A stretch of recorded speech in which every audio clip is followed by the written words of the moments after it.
আযাব দেব। কোরআনের মোকাবেলায়, আমার দ্বীনের মোকাবেলায় যে গান বাদ্য, নৃত্য, গায়িকা, নায়িকা, গানের আসর, গল্পের আসর, বেহুদা কথার আসর জমায়, ঠাট্টা কৌতুক মজাক করে, আল্লাহ বলেন আমি তাকে শাস্তি দেব। আজকে এই কথাটাই আমি শুধু নসিহত করলাম। প্রিয় ভাই নওজোয়ান, দিন রাত সময়ের বেশি অংশ তোমরা তোমাদের মোবাইল দিয়ে কি করো বলো আব্বা? হয় নারী দেখো, নয় ছবি দেখো, নয় গান শুনো, নয় বাদ্য শুনো, নাই তো বেহুদা ফালতু কথাবার্তা, অশ্লীল ছবি, অপ্রয়োজনীয় কাজ ছাড়া এতটা সুন্দর হায়াত, যৌবনের এই শক্ত সামর্থ্য শরীর নষ্ট করে দিচ্ছে। এটা ঠিক না বাপ। এজন্য আমি আজকে এই রাত গভীরে প্রত্যেকটা যুবক সহ বাবা ভাই সকলকে অনুরোধ করছি, বয়স্করাও যারা চা দোকানে আড্ডা দেন, বয়স্ক বাবা যারা নাটক সিনেমার সামনে আড্ডা দেন, বয়স্ক বাবা যারা টেলিভিশনের সামনে ঘন্টার পর ঘন্টা বসে থাকেন, আপনাদের কাছে বলছি, ইমামে আজম আবু হানিফা আমাদের ইমাম, পরিষ্কার তিনি বলছেন, সিমাউল আগানি ফিসকুন, গান শোনা এটা প্রকাশ্য পাপ, ওয়াত্তালাজ্জুযু বিহা কুফরুন। ইমামে আজম আবু হানিফা বলেন, গান শুনে যদি কেউ মজা পায়, স্বাদ পায়, আহ আহ করে উঠছে, অথবা এরকম তাল মারছে, অথবা পায়ের তাল ঝুমকুরের সাথে, বাদ্যের সাথে, গানের তালে যদি সে ডোলে, মজা পায়, নড়াচড়া করে, স্বাদ পায়, আহ করে, হ্যাঁ আওয়াজ করে, ইমামে আজম আবু হানিফা বলেন এরকম স্বাদ এবং মজা পাওয়া কুফরি, কুফরি, কুফরি। তাইলে দোস্ত, হতে পারে গান, হতে পারে বাদ্য, এই গায়িকা, এই নর্তকী একদিন তোমার ঈমান হারা করে কবরে পাঠায় দিবে, কবরে পাঠায়। হযরত ওমর ইবনে আব্দুল আজিজ রাহমাতুল্লাহ আলাইহি বলছেন, যে কলিজার ভিতরে আল্লাহর কোরআন আছে সেখানে গান থাকতে পারে না, আর যেই কলিজার ভিতরে গান আছে, গানের আকর্ষণ আছে, ওই দিলের মধ্যে আল্লাহর কোরআন থাকতে পারে না। লা ইয়াজতামিউ ফি কলবিন ওয়াহিদিন আল কোরআন ওয়াল গিনা, ইম্মাল কোরআন ওয়া ইম্মাল গিনা, হয় গান থাকবে নয় কোরআন থাকবে। আমার কাছে আরবি কিতাব আছে, ইমাম ইবনুল কাইয়িম আল জাওজি রাহমাতুল্লাহ আলাইহির বিখ্যাত কিতাব, ওইখানে আছে, তিনি বলছেন যে পূর্ববর্তী জামানায় এমন ব্যক্তি এই পৃথিবীতে অতিবাহিত হয়েছে, নাউজুবিল্লাহ, আজীবন গান আর বাদ্যের সাথে, নৃত্য আর নারীর সাথে যার জীবন কেটেছে, খোদার কসম কিতাবে লিখছে, আরবি কিতাবে, যে মৃত্যুর সময় ওই নাফরমানকে বলা হয়েছে, কুল লা ইলাহা ইল্লাল্লাহ মুহাম্মাদুর রাসূলুল্লাহ, কালেমা পড়তে তাকে যখন বলা হয়েছে, অহুয়া ইউরাদ্দিদু আবিয়াতাম মিনাল আগানি, তখন সে তার সারা জীবনের গানের বাক্যগুলো কেবল দোহরাইতেছিল।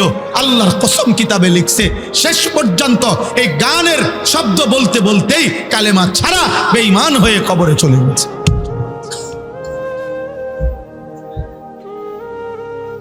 জি বাপ, অতএব এটা বুঝতে শিখো ভাই, একটা ছেলেই বুঝো। আমি বললাম না সবার সমর্থন দিয়ে আমি করবো কি, আমি তো ভোটে দাঁড়াইছি না। আমার দরকার এই কথাটা বলা যে ভাইয়া আল্লাহ বলছে, বন্ধু আমি আবু বকরকে নিলাম, আবু জেহেলকে নিলাম, যেন আল্লাহ আবু জেহেলকে বলছে, বেঈমান তোকে ছাড়াও আমার ইমানের বিজয় হবে, আমার ইসলাম বিজয় হবে, আমার কালেমার বিজয় হবে।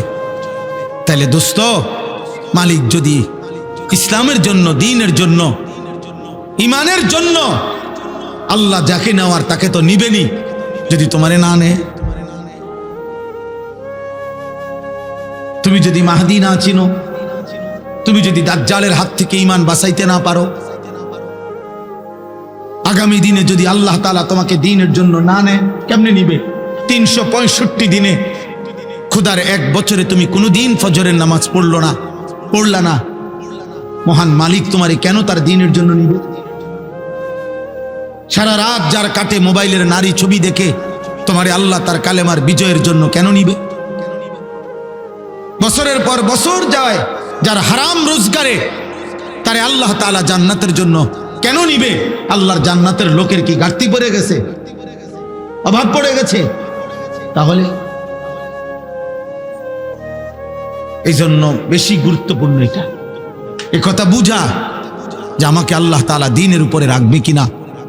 হ্যাঁ, এটা যদি না হয়, আল্লাহ যদি পছন্দ না করে, আল্লাহ যদি বলে ওয়ালা তাকুনু কাল্লাযীনা নাসুল্লাহা ফাআনসাহুম আনফুসাহুম, কোরআনে আল্লাহ বলছে বান্দা আমারে এই পরিমাণ ভুলে যেও না। বেশি দিন আমাকে ভুলে গেলে আমি আল্লাহ বললাম একদিন আমি তোমাকে তোমার পরিচয় ভুলিয়ে দেব, আত্মভোলা করে দেব, আর কোনোদিন তোমার মনে পড়বে না তুমি মুসলমান। তোমার মৃত্যু হবে, তোমার কবর হবে, তোমার আখিরাত হবে, আমি ভুলিয়ে দেব। ফাআনসাহুম আনফুসাহুম, আমি তোমার পরিচয় তোমারে ভুলে দেব। আত্মভোলা, আত্মবিস্মৃত হয়ে যাবা। নিজের বংশ, নিজের ইজ্জত, তোমাদের অগণিত ছেলে যাদের মাথায় মুশরিকের চুল, বেঈমানের চুল, তোমাদের একজনেরও তোমাদের বাবার কথা মনে নাই। তোমার বাবা এমন ছিল না, তোমার বংশ এমন কারো চুল নাই। বিগত 100 বছরে তোমার ফ্যামিলির কেউ এমন চুল রাখে নাই। তুমি কোন বেঈমানের মতো চুল রাখছো? মানে তুমি এই প্রথম তোমার বংশ থেকে, তোমার ধর্ম থেকে তুমি নিজেকে সম্পর্ক বিচ্ছিন্ন করে দিলা। এর পরের জেনারেশন যদি তোমার হাতে তৈরি হয়, তোমার আমার সন্তান, আমি আমার বাবার সন্তান, আমার বাবা টুপি মাথায় দিছেন, আমিও আজও টুপি মাথায় দেই। আমার বাবা দাড়ি রাখছেন, আমি আজও দাড়ি রাখি। আমার বাবা মৃত্যু পর্যন্ত পাঞ্জাবি পরছেন, আমি আজও পাঞ্জাবি পরি। আমার বাবা মৃত্যু পর্যন্ত লুঙ্গি পরছেন, আমি আজও লুঙ্গি পরি। তাহলে আমি আমার বাবার অনুসরণ, আমি আমার রাসূলুল্লাহ সাল্লাল্লাহু আলাইহি সাল্লাম, আমার রাসূলের সাহাবাদের অনুসরণের উপরে চলার চেষ্টা করছি। কিন্তু তুমি তো তোমার আল্লাহ, তোমার রাসূল, সাহাবা, আউলিয়া, উলামা, এমনকি তোমার আপন বাবা এবং পূর্বপুরুষের থেকেও সম্পর্ক বিচ্ছিন্ন করে চুলে, চেহারায়, লেবাসে, পোশাকে, চাল চলন, চিন্তা, হাসি, মজাক, কথাবার্তা সবকিছুতে নিজেকে বিচ্ছিন্ন, আলাদা করে দিলা। কি বুঝাইতে চাচ্ছ তুমি? মুসলমান না বেঈমান? কি বুঝাইতে চাও? কি বলতে চাচ্ছ তুমি? তোমার মতো বেডই না হইলে ইসলাম টিকবে না, না? কি মনে করছো আব্বা? তোমাদের মতো বেনামাজি ছাড়া ইসলাম টিকবে না?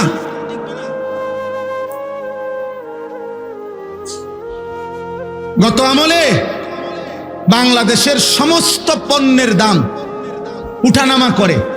একটা পণ্যের দাম কমে আবার বাড়ে। আচ্ছা, এটা সবসময় একটা চলমান ধারা। কিন্তু যেই চামড়া বিক্রি করতো স্বাভাবিকভাবে 2022 টাকা, 2500 টাকা, কমসে কম 3000 টাকা, এইটারে সূক্ষ্মভাবে সিন্ডিকেট করে, কৌশল করে এই ফ্যাসিস্টের দোসররা গত আমলে কৌশল করে, পরিকল্পনা করে বলছে যে কওমি মাদ্রাসার হুজুরদের বছরে একটা বড় আয়ের উৎস চামড়ার টাকা। ওরা চামড়ার টাকা দিয়া তাদের বোর্ডিং চালায়, তাদের একটা বড় আয়ের উৎস।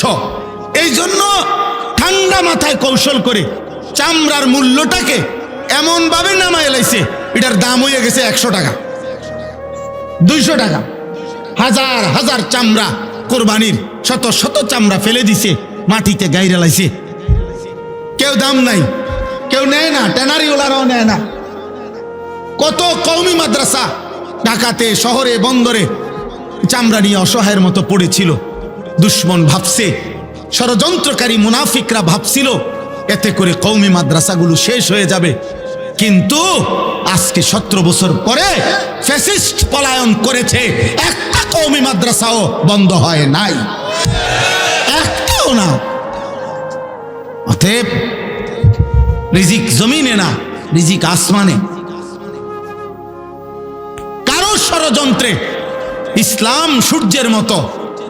প্রিয় ভাই, প্রিয় বাবা, আমার মোহতারাম মাওলানা মুফতি আমজাদ হোসেন সাহেব এই মাত্র শুনাইছেন আফগানের কথা। ইসলাম এটাই বলে, ইসলাম এক সূর্যের মতো, যে সূর্য যদিও এক জায়গায় ডুবে যায় কোনো কারণে কিছুক্ষণ, কিন্তু অন্য জায়গায় উদিত হয়। একই সাথে পৃথিবীতে কখনোই একই মুহূর্তে অন্ধকার হয় না। বুঝেন নাই? এই মুহূর্তে এখানে না অন্ধকার বাংলাদেশে, সারা পৃথিবীতে এখন অন্ধকার। কথা বলেন, সারা পৃথিবীতে এখন সূর্য ডুবে গেছে না? পৃথিবীর কোথাও না কোথাও সূর্য আছে কিনা এখনো? অবশ্যই আছে, অবশ্যই আছে, অবশ্যই আছে। ইসলাম এমন সূর্যের মতো, কোন জায়গায় যদি কোনো সময় কোনো প্রেক্ষাপটে মুসলমান নির্যাতিত হয়, মুসলমান ব্যাপকভাবে যদি শহীদ হয়, শেষ হয়ে যায়, কিন্তু একই মুহূর্তে পৃথিবীতে ইসরাফিলের ফু পর্যন্ত কখনোই ইসলাম চূড়ান্ত একসাথে ধ্বংস হবে না, এটা আল্লাহর ওয়াদা। এই জন্য যদিও গাজা ফিলিস্তিনের মুসলমান রক্তের দরিয়ায় ভাসতেছে, কষ্টের দরিয়ায় ভাসতেছে, অভুক্ত হয়ে মরতেছে, যদিও রক্তর জমছে, শাহাদাতের খুন দিতেছে, দেখলে মনে হচ্ছে মুসলমান শেষ না। আল্লাহ বলছে আবার তাকিয়ে দেখো, আফগানে ইমানের সূর্য পথপথ করে উঠছে, ইসলামের সূর্য উঠছে। ইসলাম ডুবে নাই, ইসলাম হারে নাই, ইসলাম হারে নাই। সারা পৃথিবী একবার হলেও, গোটা ইউরোপ, গোটা উন্নত বিশ্বের সমস্ত পরাশক্তি একবার হলেও, একাকি হলেও কলজার মধ্যে একটা কাঁপ দেয়, শুধু একবার আফগানের নাম উচ্চারণ হয়। মুসলমান হজ্জের মধ্যে আমরা দেখছি বারবার এই তাওয়াফ করতে করতে, আল্লাহর ঘরের মধ্যে তাওয়াফের সময় যে কোনোখানে আফগানি একটা মানুষ, পরে দেখলে বোঝা যায় এটা আলগা কিছু, আলাদা মানুষ, এক বাহাদুর, এক বীর, এক মর্দে মুজাহিদ। অতএব ইসলাম হারে নাই বাবা। ইমামে মাহদি ফজরের নামাজ পড়ে ঈসা আলাইহিস সালাম সহ দাজ্জালের বাহিনী আর ইহুদির বাহিনীর বিরুদ্ধে ফজরের নামাজের মুসল্লিদেরকে নিয়ে রওনা হবেন। কসম খোদার, এটাই কিতাবের ভবিষ্যৎবাণী যে ফজরের নামাজ পড়ে তিনি রওনা হবেন, আসরের ওয়াক্তে ওয়াক্তেই মসজিদে আকসা সহ গোটা জমিন আল্লাহর দ্বীন বিজয় করে দেবেন। হ্যাঁ হ্যাঁ, ইমানের বিজয় হবে, ইসলামের বিজয় হবে, আল্লাহর কালেমাই থাকবে, তুমি থাকতা না। চরিত্রহীন থাকবে না, লম্পট থাকবে না, নারী লোভী থাকবে না, জেনাকার ব্যভিচারী থাকবে না, অসৎ জুয়ারি থাকবে না, মদখোর আর নেশাখোর আর গাঁজাখোর থাকবে না, তোমার নাম পৃথিবীতে থাকবে না। কোন নাফরমানের নাম থাকে না রে বাপ। ফেরাউনের নাম আজ পৃথিবীর কোন কুত্তার নামও নাই। পৃথিবীতে কোন কুত্তার নাম ফেরাউন কেউ রাখে না। পৃথিবীর কোন কুত্তার নাম কেউ নমরুদ রাখে না। পৃথিবীর কোন কুত্তার নাম কেউ আবু জাহেল রাখে না। পৃথিবীর কোন কুত্তার নাম কেউ আবু লাহাব রাখে না। অথচ ইউরোপে, উন্নত বিশ্বে তারা কুকুরের নাম রাখে, কারণ কুকুর ফালে, তারা নাম ধরে ডাক দেয় কুকুরে, টম, জেরি, এগুলো নাম ধরে। বেঈমানের নাম থাকে না, নাফরমানের নাম থাকে না। তুমি নষ্ট হইও না বাপ, তুমি ভুল করছো, তুমি ভুল করছো। এই চুল তোমার ইজ্জত দিবে না, এই চুল তোমার অপমান করে। তোমাদের যাদের মুশরিকের মতো চুল, এটা তোমার অপমান করে। বেঈমান তোমাদেরকে নিয়ে হাসে ওইখান থেকে বৈশা, ওরা হাসে, দেখো ওর নাকি আল্লাহ বলে রব, ওর নবীর নাম নাকি মুহাম্মদ সাল্লাল্লাহু আলাইহি সাল্লাম, ওর ধর্মের নাম নাকি ইসলাম, ওর কিতাবের নাম নাকি কোরআন, ও নিজে বলে নাকি ও মুসলমান। অথচ এই পর্যন্ত 3 বছরে ওরে যতটি ডিজাইন দিলাম চুলের, ও সবটি গ্রহণ করলো। ওরে যা দেই ওই তাই নেয়। ওরে নারীর ছবি, অস্থির দৃশ্য, উলঙ্গ অস্থির দৃশ্য যা দেই, নাফরমান সব নিচ্ছে। ওই কিসের মুসলমান? আহা, বেঈমান হাসে আমাদেরকে, দুশ্মন হাসে, দুশ্মন হাসে। আমাদের মায়েরা, আমাদের বোনেরা যখন বেপর্দা হয়, দুশ্মন হাসে। অথচ ইসলাম সেই জাতি, যে জাতির এক মা, নবীর এক মহিলা সাহাবী যুদ্ধের ময়দানে ওনার ছেলে শাহাদাত বরণ করছিলেন। শহীদের পবিত্র লাশ, ছেলের লাশ খুঁজবার জন্য উনি পর্দায় আবৃত্ত হয়ে চেহারা মুখ ডেকে তো লাশের মধ্য থেকে ওনার ছেলের লাশটা খুঁজতেছিলেন। তখন ওইখানে আর লাশ ছাড়া কিছু নাই, জীবিত কোনো মানুষ নাই। তো পিছন থেকে একজন সাহাবী ওনাকে বলছে, হে মা, এগুলা তো সব লাশ, এখানে তো কোনো জীবিত মানুষও নাই, আপনি মুখের কাপড়টা একটু খুলে আপনি ভালোভাবে দেখেন, আপনার ছেলেকে তালাশ করেন। আপনি তো অনেকক্ষণ ধরে খুঁজতেছেন, ছেলের লাশ পাচ্ছেন না। আবু দাউদ শরীফের হাদিস, বিশুদ্ধ হাদিস। ওই মা চিৎকার করে আওয়াজ করে বলছে, ইন আরজা ইবনি ওয়ালাম আরজা হায়াই, হে ঈমানদার, আমি তো আমার সন্তান হারিয়েছি, আমি আমার ইজ্জত, আমার সম্ভ্রম, আমার হায়া, আমার লজ্জা তো এখনো হারাই নাই। আমি সন্তান হারাইতে পারি, আমার ছেলে শহীদ হয়েছে, কিন্তু আমার ইজ্জত শহীদ হয় নাই। আমি মুসলিম নারী, আমার পর্দা, আমার সতীত্ব, আমার ইজ্জত, আমার সম্ভ্রম, এটাই আমার শ্রেষ্ঠ সম্পদ। অতএব আমি অনুরোধ করছি, গান, বাদ্য, অশ্লীলতা, বেহায়াপনা, অসভ্যতা, উলঙ্গতা, এই খামখেয়ালি কৌতুক, হাসি, ঠাট্টা, মজাক, মোবাইলের এই বেহুদা ছবি তোলা, জীবনটা এমন ভাবে, এমন সুন্দর হায়াত, প্রিয় ভাই আমার, নষ্ট করে দিও। আমার মাঝে মাঝে মন চায় তোমার থেকে কদ্দুর সময় আমি যদি হাওলাত নিতে পারতাম, আমারে যদি তোমার থেকে কদ্দুর দিতা, আমার ভীষণ দরকার। সারাটা দিন আমি, সারাটা দিন রাত 3টা 4টা পর্যন্ত দৌড়ের উপরে থাকি, ব্যস্ত থাকি, নিজের সময় দিয়ে আমার মনে হয় যেন আমি কুলাইতারি না। আমার যদি কেউ তার থেকে কদ্দুর সময় হাওলাত দিত, প্রায় আমার এটা মনে হয় যে আমি কারো কাছ থেকে একটু সময় পাইতাম, আমার একটু উপকার হতো। তাইলে এই জন্য অনুরোধ করছি আমরা, আজকের এই কিশোর ভাই, নওজোয়ান ভাই, আমি 2টা আয়াত শুধু তর্জমা বলি, তাইলে আমার কথা শেষ। আল্লাহ তাআলা এখানে বলছেন, মক্কার একজন কুরাইশ, নজর ইবনে হারেস, কাফের সর্দার, সে নবীজির দিবানিশি বিরোধিতা করত। তো বিরোধিতার ক্ষেত্রে মক্কার সব বিরোধিতাকারীরা নিজেদের মধ্যে আলাপ করত যে আমরা যে যাই বিরোধিতা করি মুহাম্মদের, সে যখনই লোকদের সামনে তার এই কোরআন পড়ে, মানুষগুলোর দিল নরম হয়ে যায়, আস্তে সে দুর্বল হয়ে যায়, কালেমা পড়ে মুসলমান হয়ে যায়। কোরআন শরীফের এই সুন্দর আওয়াজ, এই সুর, কোরআনুল কারীমের এই তেলাওয়াত, এর ব্যতিক্রম কিছু আমাদের কাছে নাই। তখন এই মক্কার কুরাইশ কাফের নজর ইবনে হারেস, সে ব্যবসার জন্য গেছিল ইরান, মানে পারস্য, ইরান দেশে। ওইখানে গিয়ে সে ব্যবসা করার ফাঁকে একটা জিনিস দেখছে। কি? সে দেখলো যে ওইখানে বিকাল হইলে, অবসর টাইমে লোকেরা মজমা জমাইয়া বসে, মানে গোল হইয়া, আর একজন গায়িকা, নর্তকী, সে বাদ্যের তালে তালে, বাদ্যযন্ত্রের ঝংকারের তালে তালে সে নাচে, গান গায়, আর সুরে সুরে পুরানা দিনের কিচ্ছা কাহিনী এগুলো সুরে সুরে বলে। আর আশেপাশের লোকগুলো একদম মৌমাছির মতো চাক দইরা তার দিকে তাকাইয়া থাকে। তার শরীর, তার যৌবন, নারীর দেহ, গায়িকার নাচ, গান, বাদ্যযন্ত্র, এগুলোর থেকে মজা পায়। এই লোক তখন নজর ইবনে হারেস, কুরাইশ এই কাফের সর্দার, সে চিন্তা করছে এইটা একটা মুহাম্মদের কোরআনের ব্যতিক্রম হইতে পারে, নাউজুবিল্লাহ।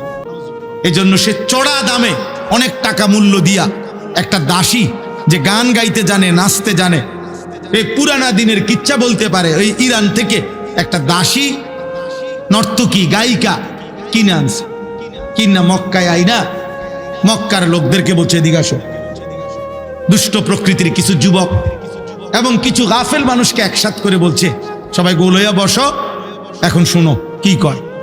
এবার এই নর্তকী নাচে, গায়, বাদ্যের তালে তালে সে সুরে সুরে আপনার পুরান দিনের কিচ্ছা কাহিনী, বানোয়াটি কথাবার্তা এগুলা বলে। কিচ্ছা কাহিনী আছে না বানোয়াটি।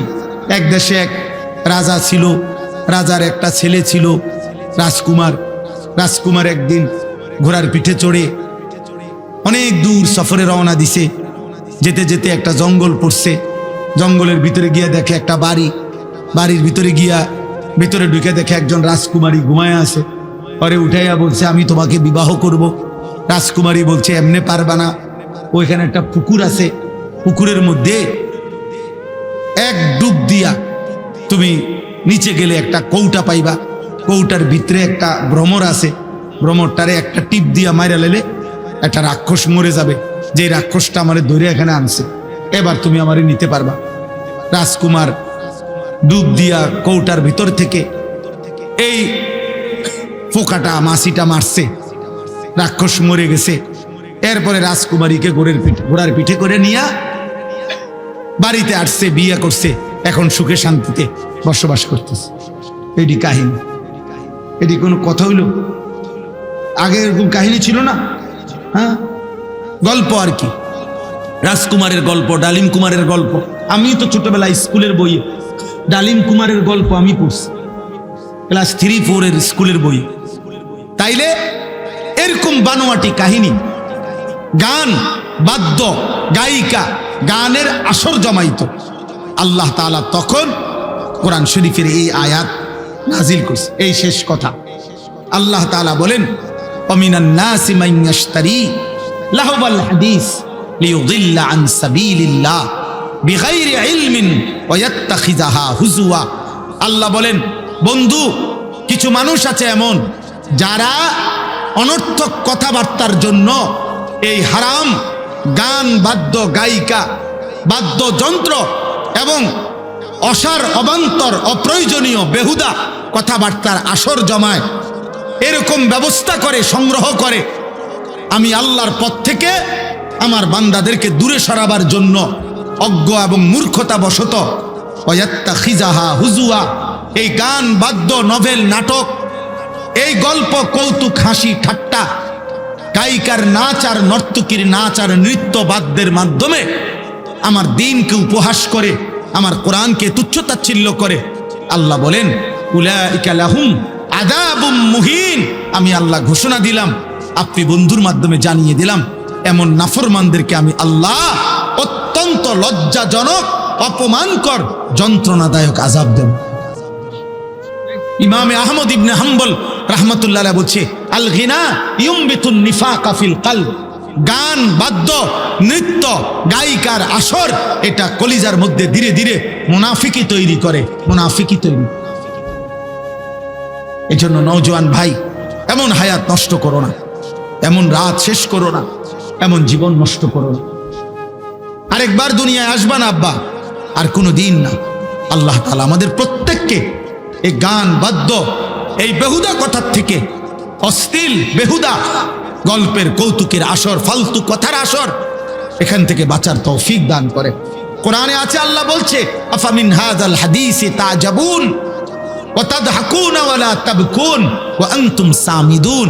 আল্লাহ বলছে, এই নাফরমান আমার বন্ধু, মক্কার গলিতে গলিতে আমার কোরআন পড়ে, আর তোরা আমার কোরআন শুনে হাসো আর গান শোনো, ওয়ালা তাবকুন, তোমরা চোখে একটু পানিও পড়ে না। আহা, এমন শক্ত পাষাণ কেমনে হইল? কোরআন শরীফ আল্লাহ বলছে। আল্লাহ বলছে ইবলিসকে, ইবলিস বলছে, আল্লাহ আমি যাচ্ছি, আপনি আমারে শুধু কিয়ামত পর্যন্ত হায়াত দেন, আমি আপনার সমস্ত আদমের সব সন্তান আমি জাহান্নামী করে দেব। নাউজুবিল্লাহ। কোরআনে আছে, আল্লাহ তখন বলছে, বেঈমান যা, তুই তোর দল বল সৈন্য সামন্ত নিয়া আমার বান্দার বিরুদ্ধে লাগিস। সেখানে আছে, ওয়াস্তাফজিজ মান ইসতাতা'তা মিনহুম বিসাউতিক, বলছে তোর কণ্ঠ দিয়া, তোর সুর দিয়া, তোর আওয়াজ দিয়ে তুই ইবলিস, তুই পারলে আমার বান্দাদেরকে আমার পথ থেকে দূরে সরায় দিস। তবে মনে রাখিস, আমার খাঁটি বান্দা হাজার চেষ্টা করলেও তোর পথে যাবেন। তার মানে সমস্ত তাফসিরের মধ্যে আছে শয়তানের সুর, শয়তানের আওয়াজ, শয়তানের কণ্ঠ, আল গিনা গান। প্রতিটা গান, প্রতিটা বাদ্য, নারীর প্রতিটা নাচ, গানের সুর, গানের ঝংকার, বাদ্যযন্ত্রের আওয়াজ, এটা আল্লাহর কসম, এটা সাউতুশ শয়তান, এটা শয়তানের আওয়াজ, শয়তানের আওয়াজ, শয়তানের আওয়াজ, যার দ্বারা সে মানুষকে আল্লাহর পথ থেকে জাহান্নামের পথে নিয়ে যায়।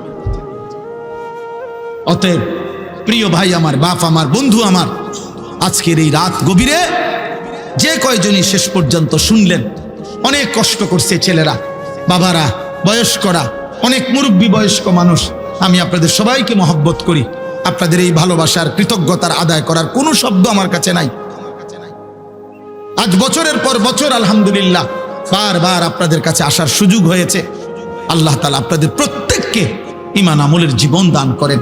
আল্লাহ তাআলা প্রতিটা যুবক ভাই, প্রিয় ভাই, তুমি নষ্ট হইও না। এই পৃথিবীতে চরিত্রহীনকে কেউ মনে রাখে না রে বাপ।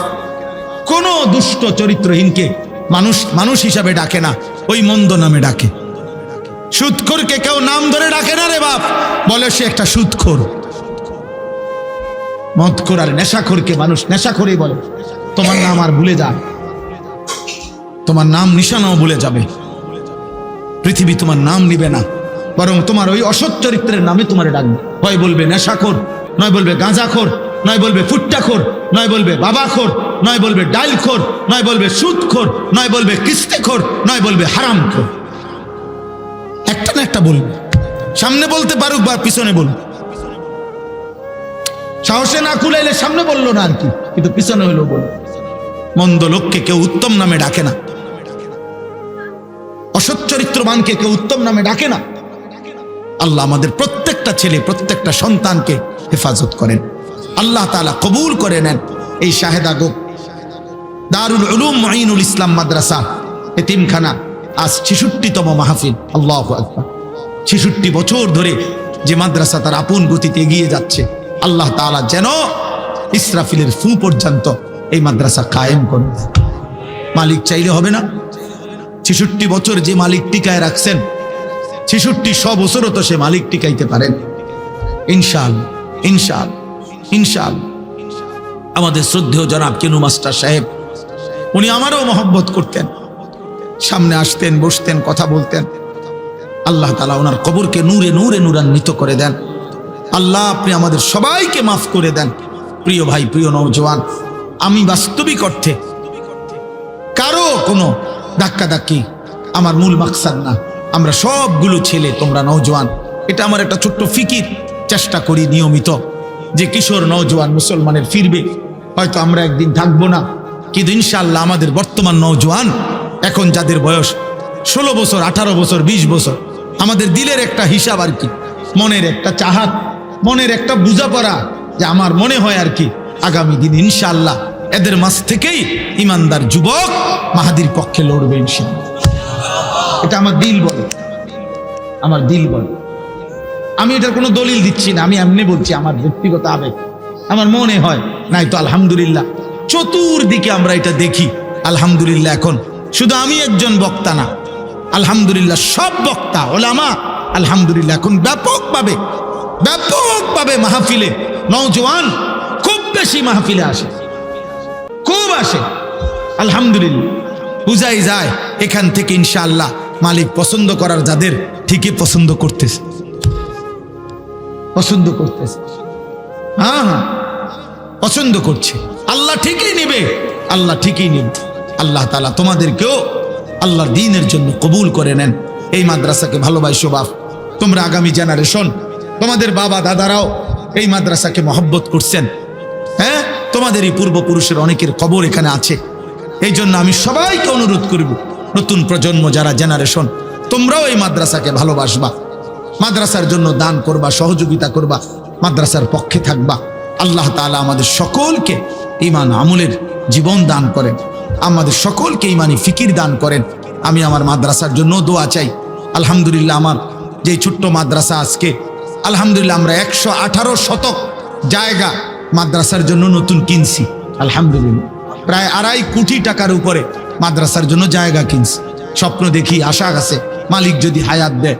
বাচ্চাদের মাদ্রাসা তো আছে, প্রায় 500 ছাত্র আমাদের মাদ্রাসায় পড়ে। এখন 34 জন শিক্ষক কর্মচারী আছে আমার মাদ্রাসায়। আমি একটা নতুন মাদ্রাসা করতে চাই এখানে, আরেকটা, যে মাদ্রাসাটা আলাদা শিক্ষক কর্মচারী, আলাদা ভবন বড় করে করতে আশা রাখছি। সারা দেশের যত নওজোয়ান স্কুল কলেজ ইউনিভার্সিটি পড়ুয়া অথবা পড়ে না, বেকার, একারে ঠেলাওয়ালা কুলিওয়ালা দিন মজুর, বয়স্ক হোক, যেই কোনো মুসলমান যে আসবে যখন দিন শিখবে তখন, যার সময় যতক্ষণ দিন শিখবে ততক্ষণ, এই স্লোগান নিয়ে একটা বড় মাদ্রাসা করতে চাচ্ছি, যেখানে সর্বদা আলাদা উস্তাদ ছাত্র উস্তাদ থাকবে, স্টাফ থাকবে, যে যখন যেদূর সময় লেগে আসে ওই অদ্দূর কিছু না কিছু শিখবে। এই আশা নিয়ে এখনই কার্যক্রম চলতেছে। আলহামদুলিল্লাহ আজকেও সকাল থেকে শুরু হয়েছে আমাদের মাদ্রাসায় কিশোর যুবকদের জন্য কোর্স। প্রতি বন্ধের পরে 3 মাস পর পর আমরা এটা চালু করছি। গত আগস্টে একবার করছি, আজকেও প্রায় 130-35 জনের মতো ছাত্র, সব জেনারেল ছাত্র, ওযু, নামাজ, সূরা, কেরাত, দোয়া, কালাম আলহামদুলিল্লাহ শেখার জন্য আমাদের মাদ্রাসায় কোর্স চলতেছে 3 দিনের। এভাবে 3 মাস পর পর আমরা এটা করি। আশা আছে সামনে সারা বছরের জন্য দীর্ঘমেয়াদী কাজ করার। আমরা দোয়া চাই, ভালোবাসা চাই, মহব্বত চাই। প্রত্যেকেই যার যার জায়গা থেকে ইনশাআল্লাহ মাদ্রাসার জন্য মহব্বত করবেন। আল্লাহ যেন এই শাহেদা গোপ দারুল উলুম মঈনুল মাদ্রাসা এখনো যারা কমিটির সদস্য, এলাকাবাসী, আল্লাহ যেন সবাইকে কবুল করে। আমিন। সুবহানাল্লাহি ওয়া বিহামদিহি, সুবহানাল্লাহি। সম্মানিত প্রোগ্রামবাসী ও এলাকাবাসী,